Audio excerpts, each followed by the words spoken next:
مسلمان ہیں, اب مسلمان آنے کے بعد انہوں نے ایمان قبول کر لیا, تو وہ بھی جو باہر سے مسلمان آئے وہ تو ایک جیسے ہو گئے کہ نہیں ہو گئے. یہی بعیدی صورتحال وہاں پر تھی, تو اس لیے وہ بھی اگر ہجرت کا موقع آیا تو اس والے لوگ بھی ہجرت کر کے یہاں پر آ گئے.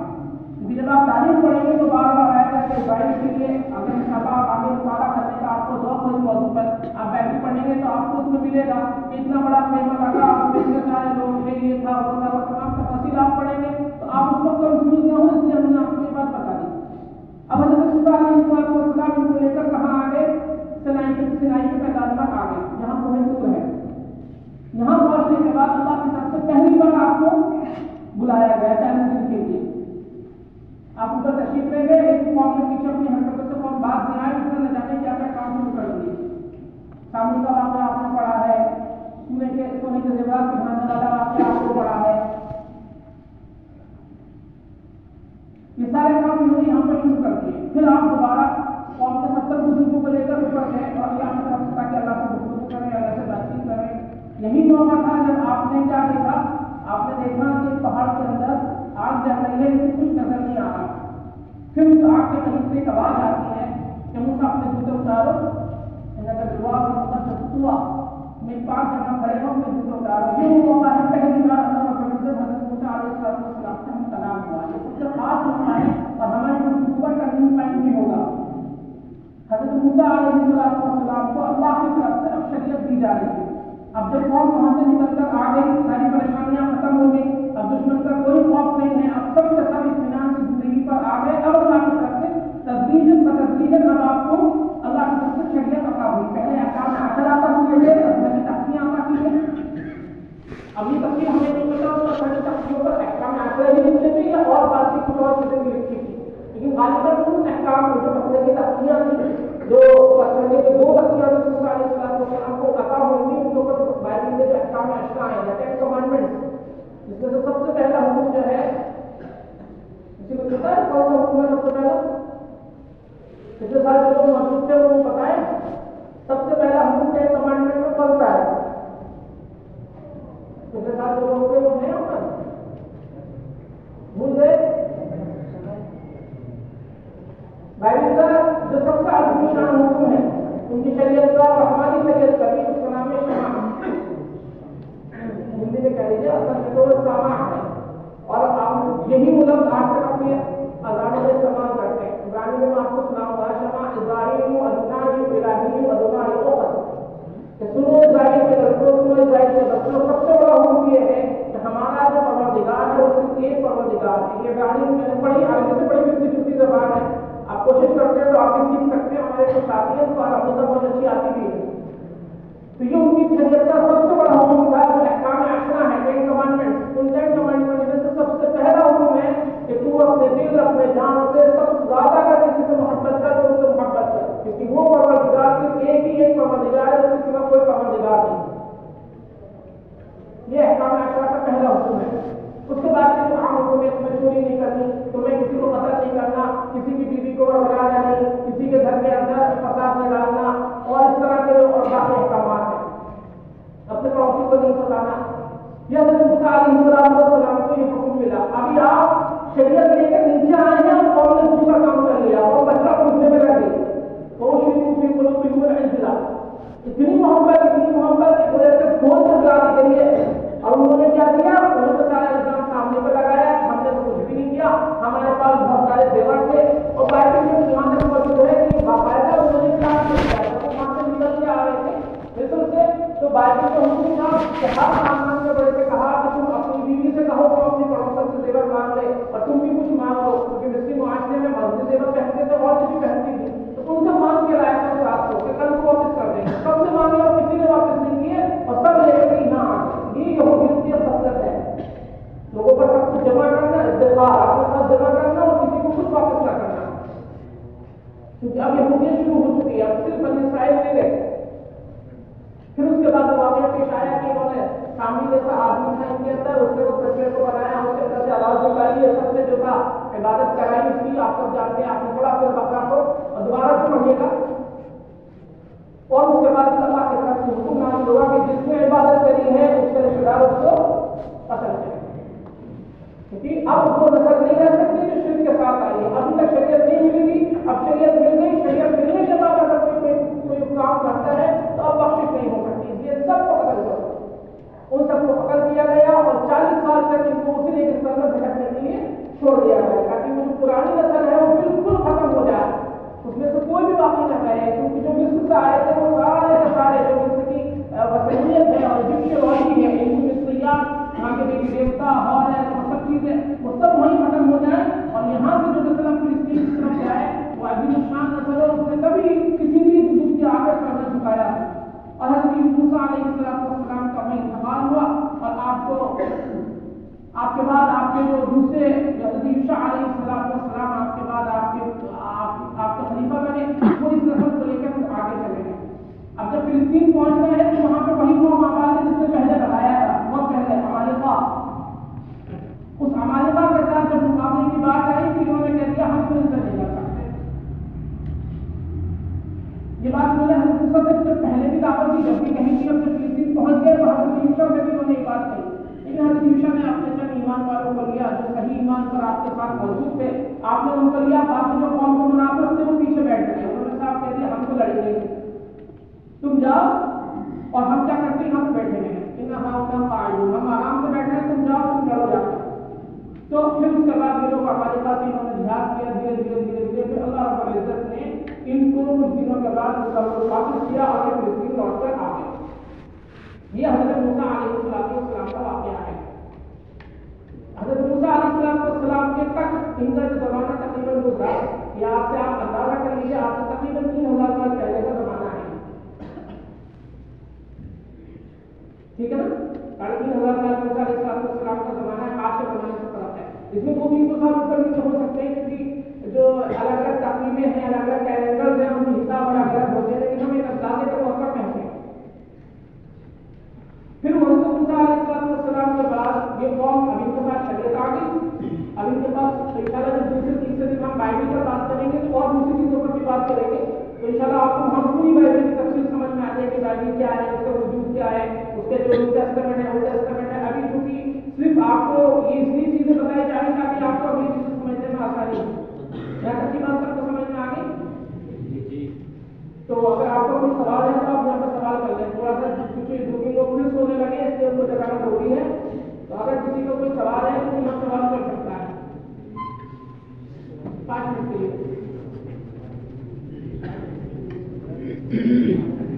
حضرت موسیٰ علیہ السلام کے زمانے میں بھی یہ بات کئی بار انہوں نے کہی ہے, آپ سے لڑیوں میں حضرت موسیٰ سے بھی کہی اور حضرت یوسف سے بھی وہی بات کی. اس لیے لڑنا نہیں چاہتے تھے کبھی بھی ہمارے پاس, یہ چاہتے تھے سب چیزیں ایسی لڑ جائیں تاکہ آپ کو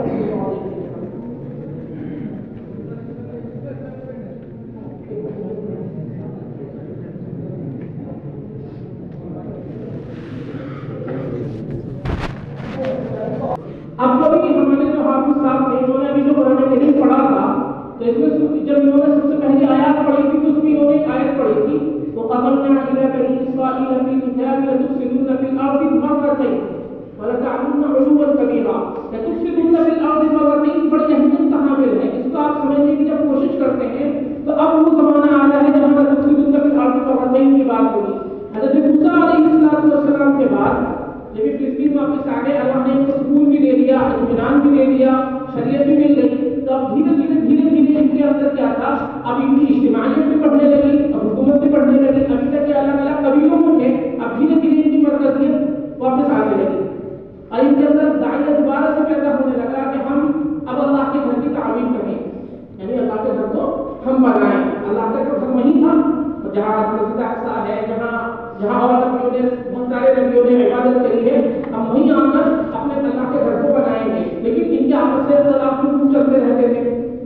تو اسی بیچ میں ابھی سے جہاد بھی چل رہا تھا اس قوم سے, ہمارے پاس ہے اور بھی دیگر فلسطینیوں سے, ہماری اور تبعانیوں سے آس پاس جتنی قومیں تھیں, چونکہ بنی اسرائیل اجتماعی طور پر تو واحد تھے. یقیناً ان کے اندر بہت ساری خرابیاں تھیں, یقیناً ان کے اندر بہت ساری چیزیں ایسی تھیں جو قابل گرفت تھیں, لیکن اجتماعی طور پر, اخلاقی طور پر یا تصوراتی طور پر ایک واحد تھے.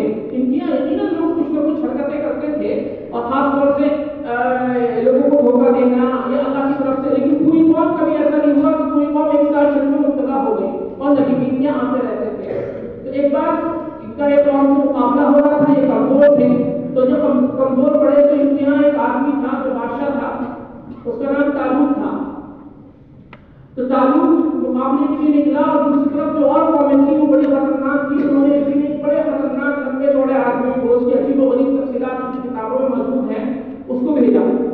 اس کا نام جالوت تھا اور اس سے مقابلے کی کسی کے اندر ہمت نہیں تھی. تو پوچھا گیا کہ کوئی ہے جو اس سے لڑ لے.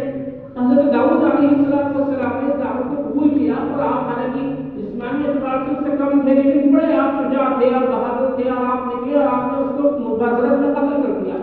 آپ نے قتل کیا تو آپ کی اہمیت مجھے بنی اسرائیل میں بڑھ گئی. پورا بنی اسرائیل آپ کو عظمت سے اور احترام سے دیکھنے لگا اور اتنی ہی بات پڑھی کہ آپ ہی کو یہ حضرت صلی اللہ علیہ السلام کے زمانے سے کی بات ہے. جب بہت سارے نبی آئے ہم نے سب کا تذکرہ چھوڑ دیا کیونکہ لمبی تفصیل ہو جاتی. تو حضرت داؤد علیہ السلام کو انہوں نے اپنا بادشاہ بنا لیا. یہ وہی زمانہ ہے بائبل نے اس کو قضات کے زمانے سے تعبیر کیا ہے. ججز کے زمانے سے بائبل میں دو تین کتابیں اس کے اوپر موجود بھی ہیں. اس کے بعد حضرت سلیمان علیہ السلام کا زمانہ آتا ہے. حضرت سلیمان علیہ السلام کے زمانے کے بارے میں آپ نے قرآن میں پڑھا. حضرت داؤد کے بارے میں ہم آپ نے پڑھا ہے سارا کا سارا. حضرت سلیمان علیہ السلام کے زمانے کے بارے میں کچھ تحقیق ہمارے پاس موجود ہے کہ غالباً آپ حضرت عیسیٰ علیہ السلام سے 1800 سال پہلے تھے. 1800 یا 1900 سال قدیم مسیح میں. اور قدیم مسیح میں تاریخ کو الٹا پڑھتے ہیں یہ بھی آپ جانتے ہوں گے. یہ آپ جانتے ہوں گے قدیم مسیح میں ہم الٹا پڑھتے ہیں. ہم یہ کہتے ہیں کہ حضرت ابراہیم حضرت سلیمان علیہ السلام اگر 1900 سال پہلے موجود تھے تو ہم یہ کہیں گے کہ وہ 1800 میں موجود تھا اور 1900 تک رہے.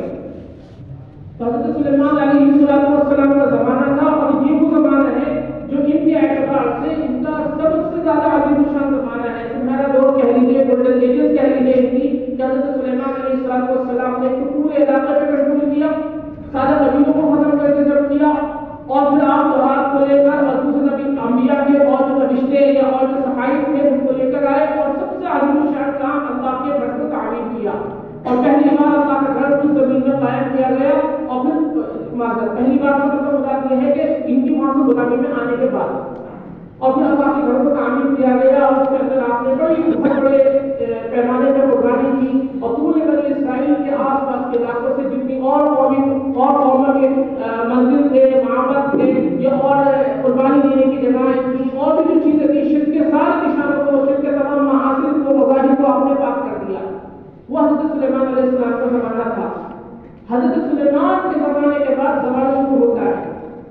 اس کے بعد جو ان کے اور خلافہ تھے, ان کے پیچھے آنے والے ان کے لڑکے تھے, ان سے حکومت کو سنبھالا نہیں گیا اور سنبھالنے کے نتیجے میں پھر اختلافات شروع ہو گیا. اختلافات اتنے زیادہ بڑھے کہ پھر ان کی حکومت جو حصوں میں منتقل ہوتی چلی گئی. ایک حصے کا نام یہودیہ ہے اور دوسرے حصے کا نام سامریہ ہے. سامری لوگوں کو یہودی لوگ بڑا نیچا سمجھتے تھے. اصل میں حکومت جو ٹوٹ گئی تھی تو ان کے بیٹا جو تھا رجعام, اس سے حکومت سنبھالی کی جا رہی تھی تو اس کے پاس کچھ حصے کا کنٹرول تھا. دشمنوں نے باہر سے آ کے حملہ کر دیا, مصریوں نے بھی حملہ کیا. تو اس ایک آدمی اور تھا, اس کا خالد تھا انعام, اس کا نام تھا غالباً یربعام. بائبل میں دو تین تلفظ اس کے موجود ہیں. اس نے کچھ حکومت کو سنبھالا اور جنوب کے حصے کی جو حکومت تھی اس کو یہودیہ کہا گیا. جنوب کے حصے کی جو حکومت تھی اس کو یہودیہ کہا گیا اور جو باقی حکومت تھی اس کو سامریہ کہا گیا.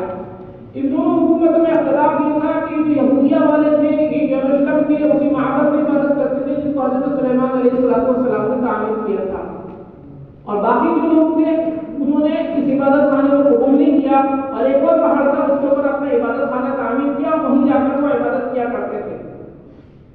لیکن اجتماعی طور سے دونوں اب بھی واحد تھے, لیکن وہ تمام خرابیاں, وہ تمام بیماریاں جس کی وجہ سے اللہ کی طرف سے ان پر عذاب آیا وہ ان کے اندر شروع ہو گئی.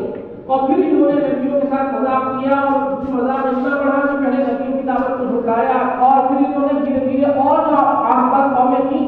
اب چونکہ جب اس قوم کے اندر سکون ہوتا ہے وہاں پر دماغ کے اندر عجیب و غریب خرافاتیں آنے لگتی ہیں.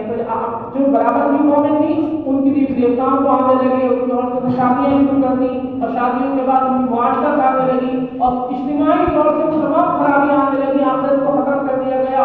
تورات کے اندر وہ تمام چیزیں انہوں نے داخل کرنا شروع کر دی. اور تو اللہ کی طرف سے جو پہلی بات کی گئی وہ قطعنا الی بنی اسرائیل فی الکتاب لتفسدن فی الارض مرتين, تو پھر اس کی تفصیل ان کے تمام وہ انبیاء ہیں جنہوں نے ان کو ڈرایا. حضرت یرمیہ کی کتاب دیکھیے, جرمیہ کی کتاب دیکھیے, نمیہ ان کے نبی آئے, وہ تمام نبی نے حزقیل نام کے نبی نے, حزقیل نام کے, انہوں نے ان کو ڈرایا. اس تمام نبیوں نے ان کو ڈرایا, سمجھایا، پوری کتابیں بائبل کی ان کے اوپر اور اس کے اوپر آنے والے عذابوں کے بارے میں بھری پڑی ہیں، لیکن ان کے اوپر کانوں پر جوں کر دی گئی، ان کی کچھ سمجھ میں نہیں آیا کہ ہم کو کیا کرنا ہے۔ تو جب ان کو کچھ سمجھ میں نہیں آیا تو پھر اللہ کی طرف سے عذاب آیا۔ فَإِذَا جَاءَ وَعْدُ أُولَاهُمَا بَعَثْنَا عَلَيْكُمْ عِبَادًا لَنَا أُولِي بَأْسٍ شَدِيدٍ فَجَاسُوا خِلَالَ الدِّيَارِ وَكَانَ وَعْدًا مَفْعُولًا۔ پہلا عذاب کیا آیا؟ اللہ نے اپنے طاقتور بندے کو کھڑا کیا، اور وہ طاقتور بندہ کون تھا؟ وہ طاقتور بندہ تھا بابل اور نیمبا کا اس زمانے کا سب سے بڑا حکمران، کیا نام تھا اس کا؟ جی اور اس نے صرف ان پر حملہ نہیں کیا، فَجَاسُوا خِلَالَ الدِّيَارِ، وہ گھروں میں ایسے آیا کہ اس نے کوئی سر کسی کندھے پر نہیں چھوڑا اور صرف لوگوں کو قتل نہیں کیا۔ بنی اسرائیل میں جس آدمی کو بھی تلوار اٹھا سکتا تھا اس کو اس نے قتل کیا، جو اس کے بعد بچے رہ گئے ان سب کو غلام بنا کے لے گیا، عورتوں کو بھی غلام بنایا، اور اس نے اصل کام یہ کیا کہ اس معبد کو پورے معبد کو منہدم کر دیا، اور آپ کا ایک نسخہ بھی نہیں چھوڑا، جتنے نسخے جو بھی شکل میں موجود نکلے ان سب کو اس نے جلا دیا، اور اس سے بھی زیادہ اس نے یہ کی کہ جو قربان گاہ تھی جہاں اللہ کے نام میں قربانیاں بنی اسرائیل کرتے تھے، اجتماعی قربان گاہ ہوتی تھی، اس قربان گاہ پہ اس نے گندے جانوروں کو لا کر ان کو ذبح کیا اور پورے ملک کو ختم کر دیا، اور جو بچے زندہ بچے ان سب کو غلام بنا کے بیبیلونیا لے گیا۔ ان کی کتابوں میں اس کو فرسٹ کیپٹیوٹی آف بیبیلونیا بولتے ہیں، بیبیلون کی پہلی غلامی، یہ پہلا فساد تھا جس کی سزا ان کو دی گئی۔ یہاں تک بات سمجھ میں آ گئی آپ کی؟ اب یہ لوگ بیبیلونیا چلے گئے اور تقریباً 400 سال انہوں نے وہاں پہ غلامی کی زندگی گزاری ہے، پورے 400 سال تک۔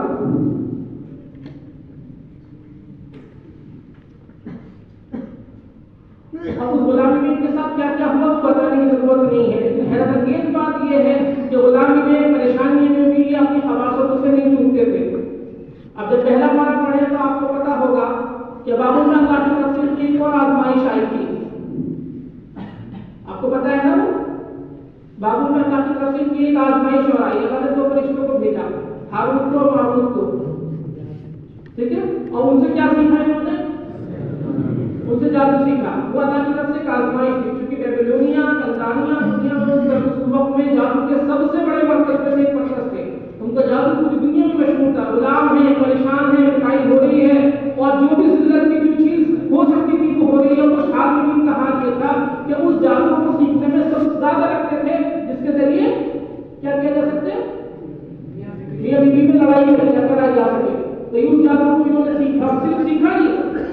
اگر آپ انسائکلوپیڈیا لیجن اینڈ دیکھیں تو اس میں صاف لکھا ہے کہ بیبیلونیا کی جادو کی دنیا میں جو بھی اثرات ہیں اس کے بارے میں ہماری جو بھی انفارمیشن ہے، اس کے بارے میں ہمیں جو بھی معلومات ہے، اس سب کا جو استحقاق ہے، اس سب کا کریڈٹ ہے وہ یہودی رائٹرز کو جاتا ہے جنہوں نے اس جادو کو دنیا تک پہنچایا۔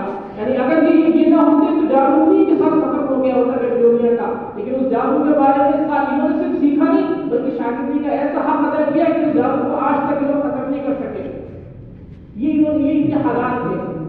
تو خیر اللہ کی طرف سے، لیکن اس میں توبہ کرنے والے بھی لوگ تھے، اس میں ان کے اندر انبیاء بھی مقبوض ہوتے تھے، تو اس میں نبی بھی جو مقبوض ہوئے انہوں نے اللہ سے توبہ کی، ان قوم کے کچھ لوگ توبہ کرتے رہتے، تو اللہ کے اوپر رحم آیا۔ اب اللہ کی طرف سے پھر اللہ کی طرف سے ایک سہولت دی گئی، وَأَمْدَدْنَاكُمْ بِأَمْوَالٍ وَبَنِينَ، تھوڑا سبق دیا گیا کہ چلو پھر تم کچھ کر لو۔ اور پھر وہاں پر ایک اور دوسرا بادشاہ تھا جو فارس کا تھا، جس کا نام دارا یا داریوس یا سائرس تھا، تو اس نے پھر جب پورے علاقے کو فتح کیا تو اس نے اس وقت فتح کے اندر یہ تقریباً 776 حضرت عیسیٰ علیہ السلام سے 600 سال پہلے کا واقعہ ہے کہ اس نے ان کو اپنے ملک لوٹنے کی اجازت دے دی، اور صرف لوٹنے کی اجازت نہیں دی بلکہ نحمیہ بائبل میں ان کو نبی کہا گیا، ایک شخصیت نے ان کو اس کی بھی اجازت دے دی کہ وہ جائیں اور جانے کے بعد جو ہے وہاں اس معبد کو دوبارہ سے تعمیر کریں۔ اس معبد کو انہوں نے دوبارہ سے تعمیر کیا، اور جتنے لوگ غلامی میں تھے، یہ جتنے لوگ اور علاقوں میں تھے، ان سب کو انہوں نے واپس بلایا اور یہ لوگ وہاں پر واپس آئے، اور اسی بیچ میں ان کے یہاں وہ شخصیت بھی واپس آ گئی جس کو یہ لوگ عزرا کہتے ہیں، اور آپ نے جس کو عزر کہا، اور اس نے آگے اللہ نے ان کو بڑی صلاحیتوں سے نوازا تھا، اور وہ غالباً نبی ہی تھے، ہمیں تحقیق میں اس بات کی اللہ علیہ وسلم، لیکن انہوں نے یہ کیا کہ انہوں نے جتنے لوگ موجود تھے ان سب کو جمع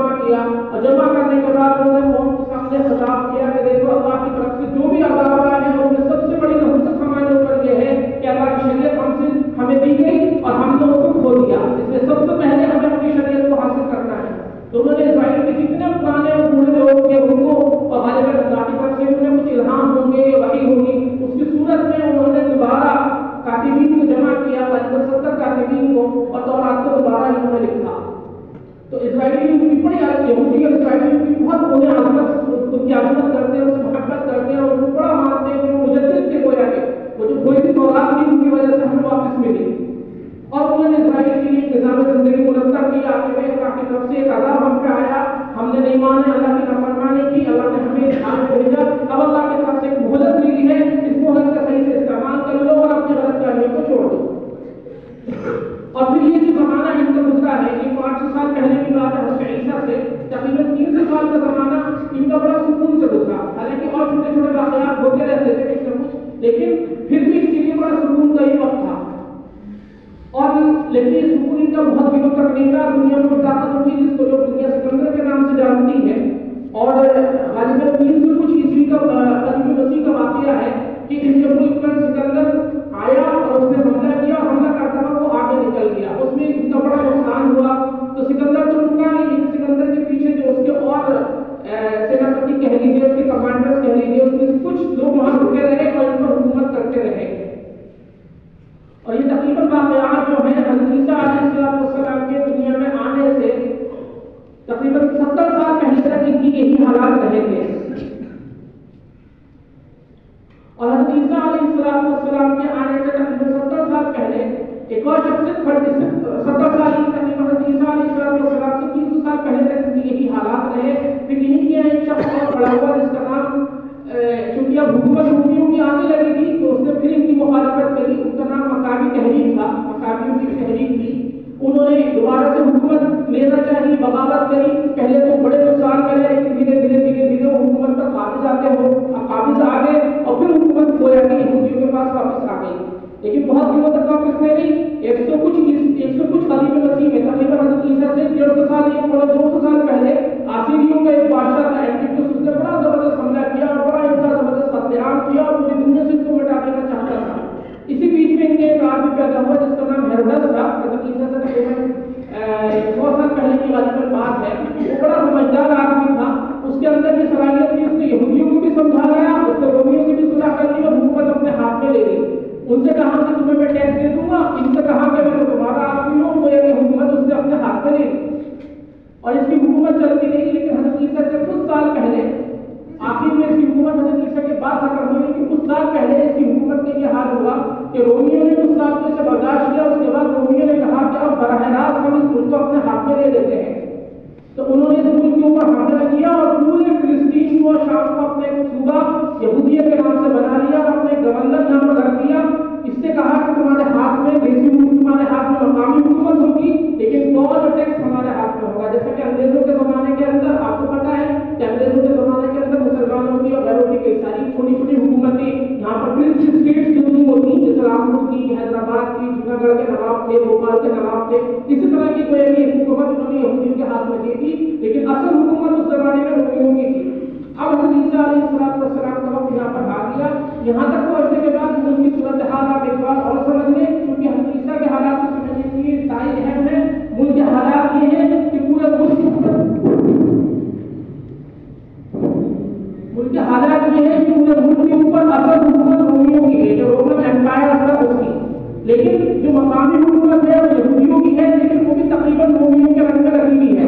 جیسے یہاں پر انگریزوں کی حکومت کے زمانے ہیں، جو یہاں کے جو دیسی لوگ تھے وہ بھی اپنے آپ کو انگریز پر ظاہر کرتے، انہیں کی زبان بولتے، انہیں کی طرح قوانین استعمال کرتے، لیکن جو مقامی حکومت تھی یا پولیس کہہ لیجیے، اور جو مقامی حکومت تھی اس کے پاس اتنے اختیار تھے کہ پولیس اس کے پاس تھی، چوروں کو پکڑنے کا اختیار تھا اور کچھ چیزوں کو کرنے کا اختیار تھا، لیکن سزا دینے کا اختیار نہیں تھا، ٹیکس لینے کا اختیار نہیں تھا۔ ٹیکس لینے کا اختیار اسی رومن حکومت تھا وہ تھا جو یہاں پر قابض تھی۔ یہ حضرت عیسیٰ علیہ السلام کے زمانے میں فلسطین کی سیاسی یا عسکری حالت ہے۔ اخلاقی حالت پھر دوبارہ سے اتنی بگڑ گئی تھی کہ ان کے آخرت کا انکار ان کو شروع ہو گیا تھا، توحید تو تھی لیکن آخرت کا انکار شروع ہو گیا تھا۔ ان کا جو مذہبی طبقہ تھا اس کا صرف ایک کام تھا لوگوں سے پیسے لینا، وہ ہر کام کے پیسے لینا، قربانیوں کے پیسے لینا، کسی نے کوئی گناہ کر دیا اس کے پیسے لینا، سونا چاندی کے اور اپنے پاس اکٹھا کرتا رہتا تھا۔ اور باقی اخلاقی حالت اتنی گر چکی تھی کہ کوئی بھی خرابی ایسی نہیں تھی جو ان کے اندر نہ آئی ہو، سوائے یہ کہ شرک ان کے اندر عام نہیں تھا، باقی ساری خرابیاں ان کے اندر آتی تھی۔ یہ وہ زمانہ ہے جس میں حضرت یحییٰ اور حضرت عیسیٰ علیہ السلام کا روز نہیں رہے۔